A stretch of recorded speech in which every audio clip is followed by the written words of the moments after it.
Hello, and welcome to the Product Momentum Podcast. This is a podcast intended to entertain, educate, celebrate, and give a little back to the product leadership community. Paul, I can't believe we are at the 50th episode of the Product Momentum Podcast. Who'd have thunk? Who'd have thunk we'd ever get here? I'm so excited. Since Joe Hoffand and I started, it was a twinkle in his eye a couple of years back. I can't believe we've had the honor to interview such incredible guests and produce such incredible content for the product management space. We've got to celebrate. We got to do something about this. We need to celebrate. Absolutely necessary. We've been graced with a few guests that I never would have imagined being able to pick their brains. And I think it's only fitting that we give back to our listeners in a way as meaningful as we can, sharing a couple books that our guests have written, contributed to, recommended. So we've got 2 stacks of 10 books each to give away to 2 folks listening right now. 10 product leadership books. So go over to giveaway.itx.com/50. It's giveaway.itx.com/50, the number 50. It only takes a couple minutes to fill out the form, and we're going to choose 2 folks to win 10 books each. From Sean and I, thank you to everyone. We couldn't have done this without you. We appreciate you being part of our journey. Let's get after it. Hey, Sean, how's it going today? Oh, great, Paul. Can't wait to get into this interview. No, Nina has a ton of experience in a lot of really interesting, applicable ways. And I think that no matter where you're at in your product career, you're going to take something away from this. Yeah, leading product at a company that's been around for 101 years, well before, the internet was even a thing, being at the forefront of content development and storytelling, she's really got a lot to juggle, and she's got some incredibly practical advice for the audience. Yep. How to pivot, how to lead, how to empathize. I think there's a little bit for anyone looking for some inspiration today. I agree. Let's get after it. Well, hello and welcome to the podcast. Today we are super excited to be joined by Nina Foroutan. She's the Director of Product Management at Forbes, where she leads a team of product owners focused on driving content and revenue experiences on Forbes.com. Prior to Forbes, she was a product lead at Hearst Digital Studios, launching new brands and building platforms for their partnership with Verizon. Nina has an MBA from Babson College, FW Olin Graduate School of Business, and currently lives in Manhattan. Nina, thanks so much for joining us today. Welcome. Thank you so much for having me. I'm a huge fan of the podcast. Well, thank you so much. I want to begin with the end in mind, and just to give us a preview of coming attractions for the conversation I hope we'll have. You've got a ton of great experiences, specific skills in media product management, and I want to talk about all of them. But before we start, I just kind of want to set the stage as an overview of the product manager's journey. Looking out at your career from 50,000 foot, what are the soft skills and hard skills that you can start to point us towards that we can say, it's 2021 now? What should we be focused on to maybe take a look at and improve? Yeah, that's a great question. And I think every product person kind of has their own path that they've created. So there isn't really like a straight line to product necessarily. But what I've seen, specifically in, the way that life is changing for everybody and the way that we work is changing, and the pressure to change and adapt to the times is more than ever. I think what I've seen and what I've noticed in myself and in my colleagues and the people that report to me, the soft skills that are really important for product is to be able to stay calm and kind of go with the punches. Having like emotional intelligence is extremely important because you're kind of the go-to person as a product person in the organization. Everyone kind of relies on you to help drive their goals and their metrics. So when you find yourself in a room with people who are kind of panicking and they need to get something done ASAP, a soft skill is really, excellent communication, being able to stay calm, understanding what their problem is and talking them through it, helping get to a solution, and then being extremely organized because there is so much going on right now that staying organized and clear and transparent on your goals is extremely important.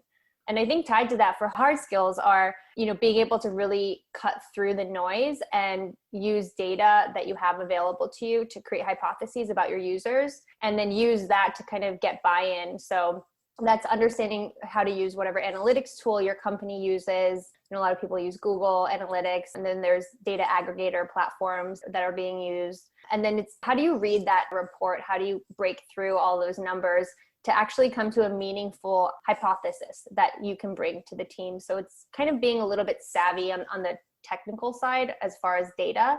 And then definitely, being able to speak to the design and user experience of your product and tie it back to the end goal at hand.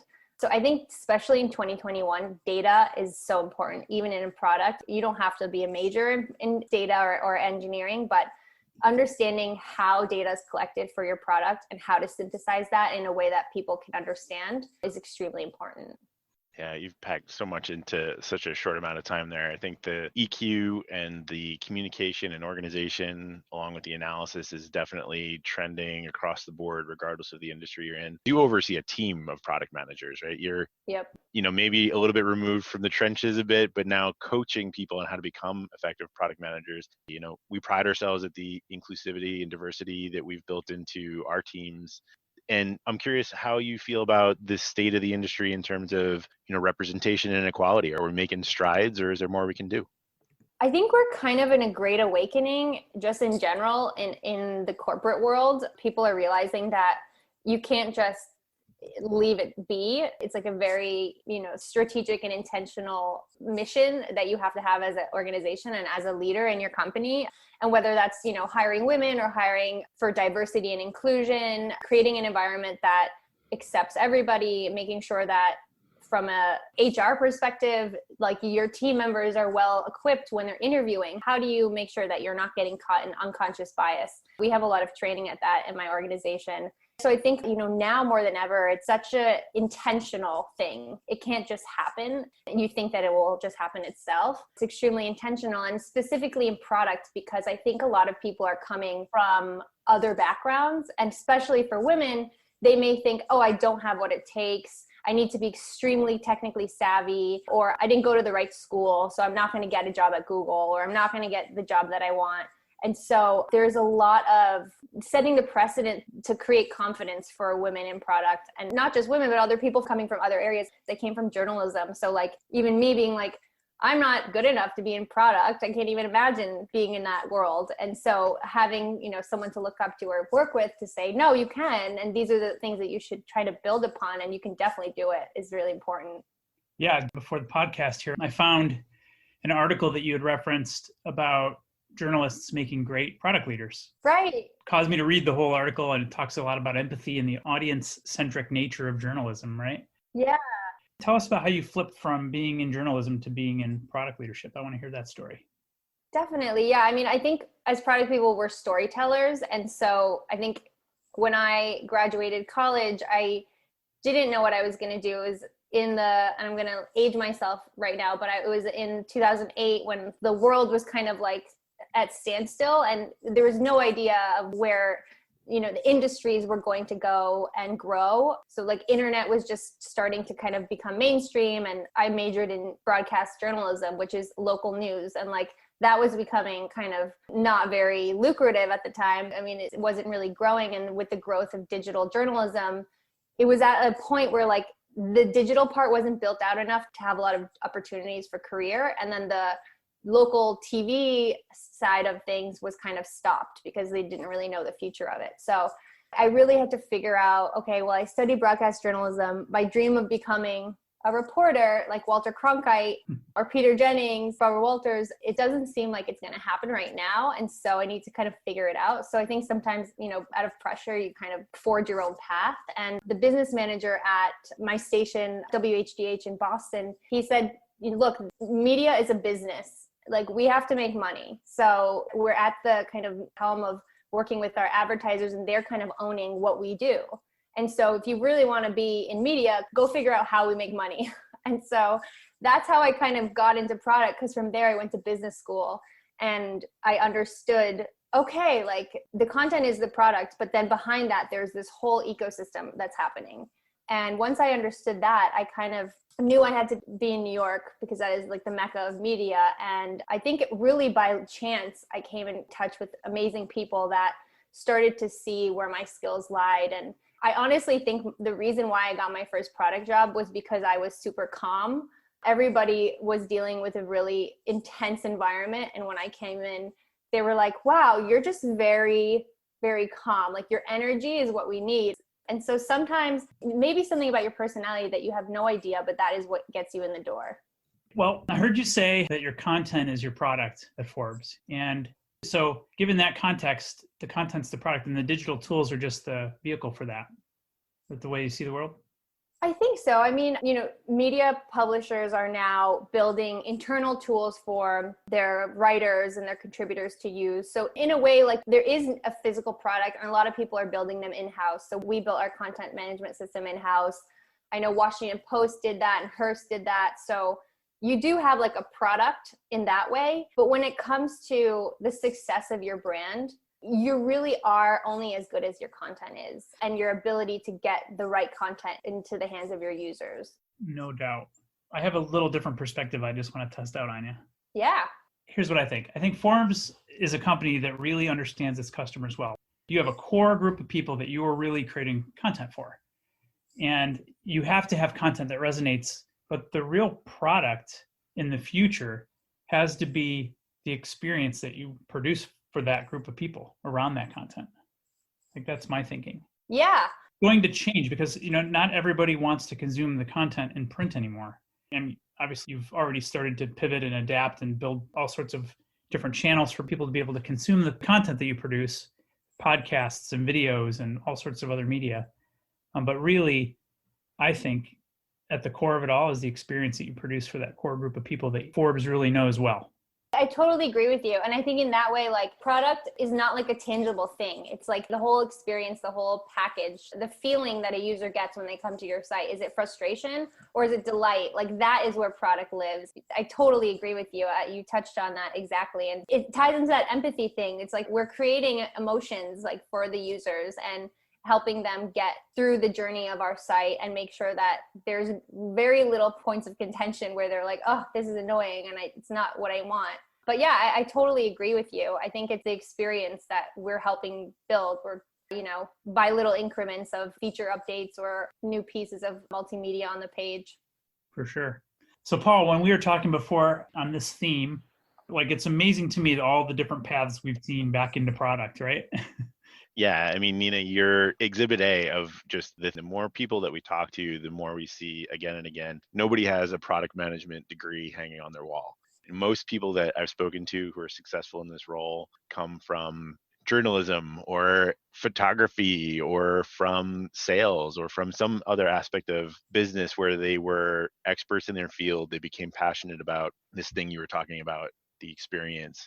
But it's not just the user's experience, right? And you spoke to us earlier about how Forbes has sort of a very hands-on approach to POs on teams and how the product leaders are almost a hybrid scrum master in some teams, and how that's created empathy, not just externally towards users, but also compassion internally towards the developers. The crunch is real, and how there are times where I can look back very recently where working the weekends is a real thing because you're passionate about the experiences that you're creating. And I'm just curious, in your teams, what does that do when you create this closeness between product and development and the teams that deliver the experiences that we're shipping? I think product has a different meaning to different organizations. Some organizations like a Facebook, you have a product owner working on one piece of a feature and they have like 10 engineers at their disposal, and they don't even really know about that workflow. They kind of just do their side. So I think there's so many different setups, but for us, I think because we are in the business of sharing beautiful stories about success, we really have to be owning that internally. And the way that we're set up is that we have extreme closeness to our engineering team. And I actually just got off a call where we were kind of discussing, like, we have so much going on. Like, how are you guys feeling? What are your sentiments? Do you have any ideas about how we can improve this X, Y, and Z process? And I think what it does is it creates this idea of like unity and togetherness where you're all in it together. And it actually maybe allows you to take on more than you thought was possible because people actually enjoy working together. Like I have so many engineers that are like, I worked all weekend on this one thing because I just knew like I wanted to get it done by Monday and I wanted to review it with everybody. So I think there is something to be said about having a mutual understanding of each other's work streams. And to that same regard, like we'll always have demos with each other and I'll ask like, hey, how did you build this on the front end? Like, can you walk me through it? I'm really interested. And it just creates more of a partnership rather than a push-pull type relationship. Yeah, I think that's such a cool parallel because we've often said here at ITX that products succeed or fail based on the trust that they're able to build. But really teams succeed or fail based on the trust that they have in their leaders, right? What do you think about that, Sean? You're preaching to the choir over here.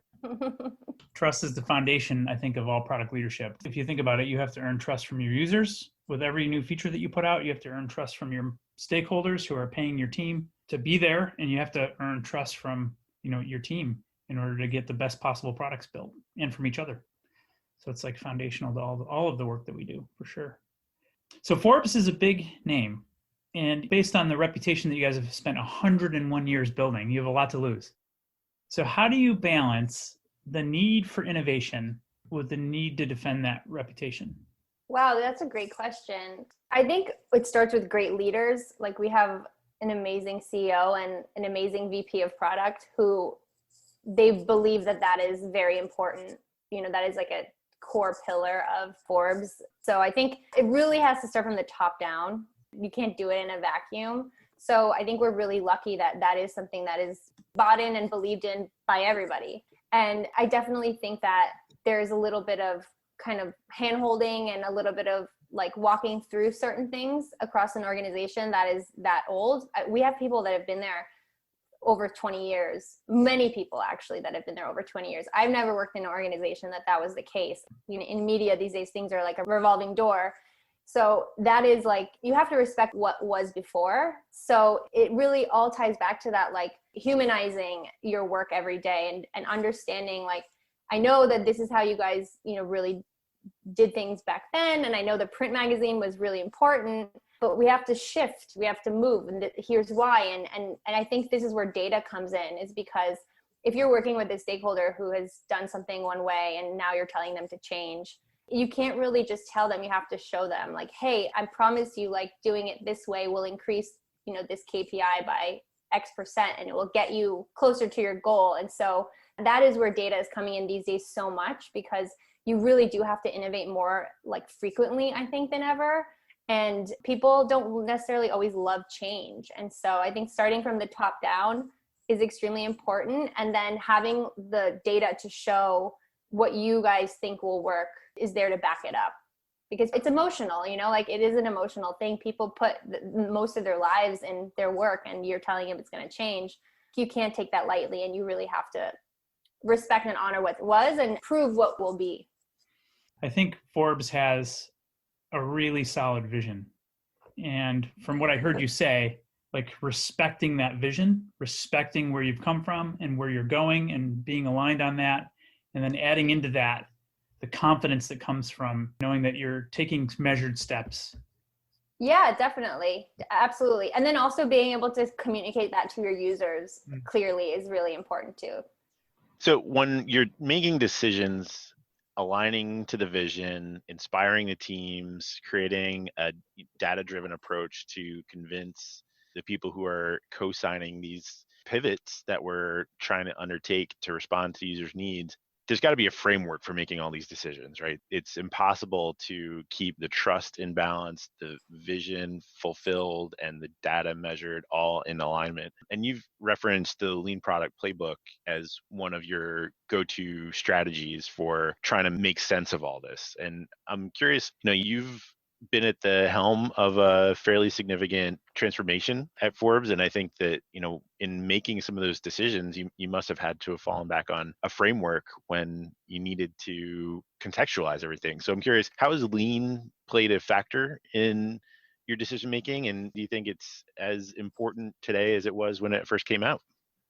I do. I think actually through the pandemic, it was proven that it's important because so many other publishers were having like huge cuts in their staff. And I think that's because they were like overpacked and overextended what they had, because they were basically working within what was currently the situation and not what could be the situation.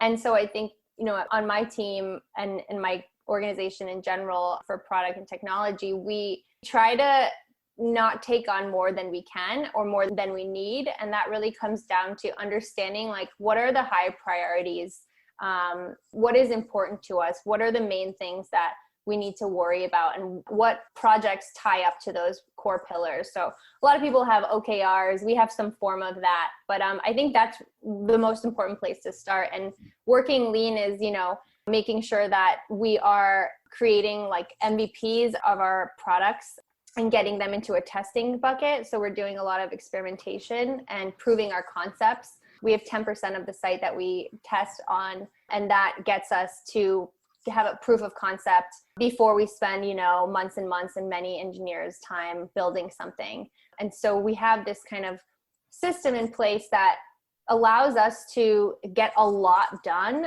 with very little, people involved. And I think that is something that you also have to have from the top down. I mean, that has to be something that your manager or your leader of your group believes in and invests in.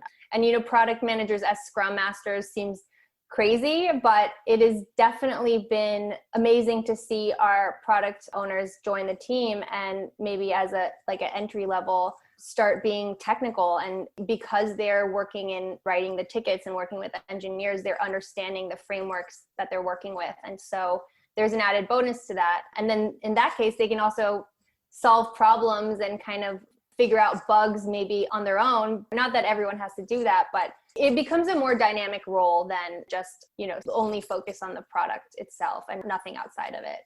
Yeah, I can attest to that 100%. As a former product owner who's been as close to the backlog to the point where I start referencing user stories by their Jira ticket numbers Yeah. from memory, I can attest to how, and I think that teams pick up on that closeness too.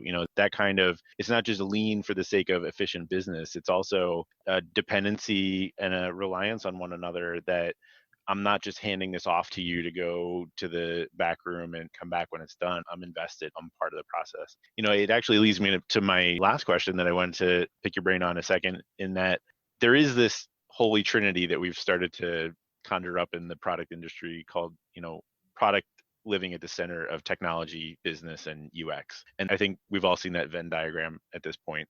What I've started to think about in the way that I approach that is that it's not necessarily at the intersection of those three. It's really where those three aren't that product does all of its work.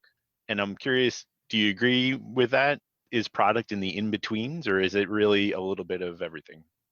Yeah, I think that's an interesting way to look at it, because it's kind of like product is the air that all of those things live in, because you have to kind of be involved in every aspect and understand the pain points and, the solution that you're trying to build towards, and the user and the business goals. And so you kind of have to be involved in all of it. But I think to your point, where product is actually actionable is kind of in the in-between. You're the connector. You're the reason why. You're the person that makes it all make sense. Why are we here? Why are we talking about this? And I think that is where product lives. And I think product, the name is thrown around so much. A question I get asked is what is your day-to-day like? And it is in the in-betweens of each of those pillars that I live each day. Sometimes it's more technology focused. Sometimes it's more UX. Sometimes it's more business. Sometimes it's just data all day. I'm just trying to go through data to get some actionable tasks. Yeah, so I agree with both of you guys. I think that rather simple Venn diagram is a gross oversimplification of what product is about. It doesn't even include the users.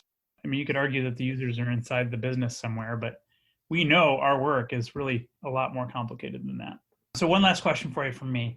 I've heard you describe yourself pretty openly as, and this plays along with the empathy role, it's the other side of it, as a mediator and a therapist. Yeah. As a product leader. I want you to unravel that story for us. Yeah, so I think product leaders, I'm tying back to my early thing, your personality is who you become as a product leader.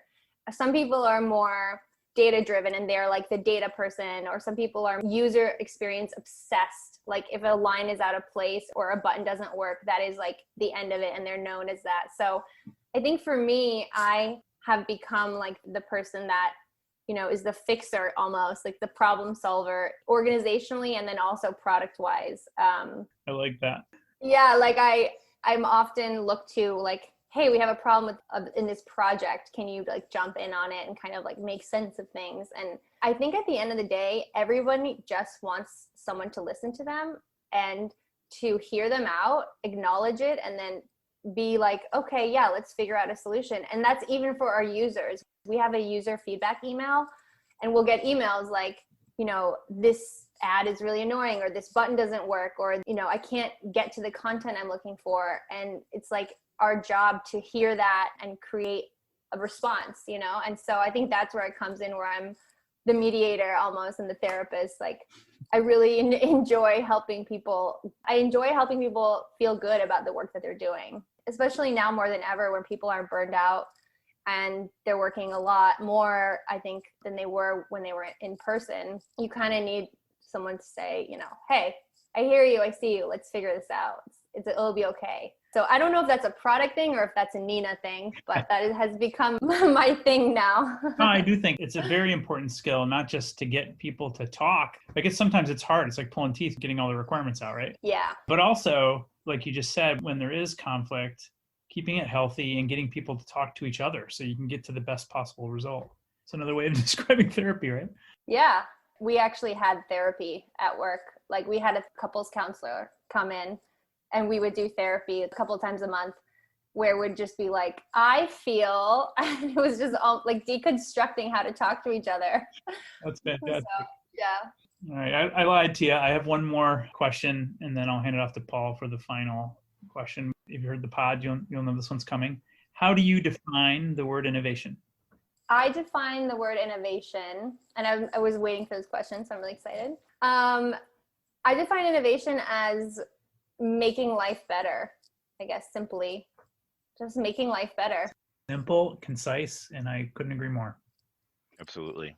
Nina, before we let you go, the thing that I would love to be able to share as a takeaway to those listening is, what book do you think should be on every product leader's shelf?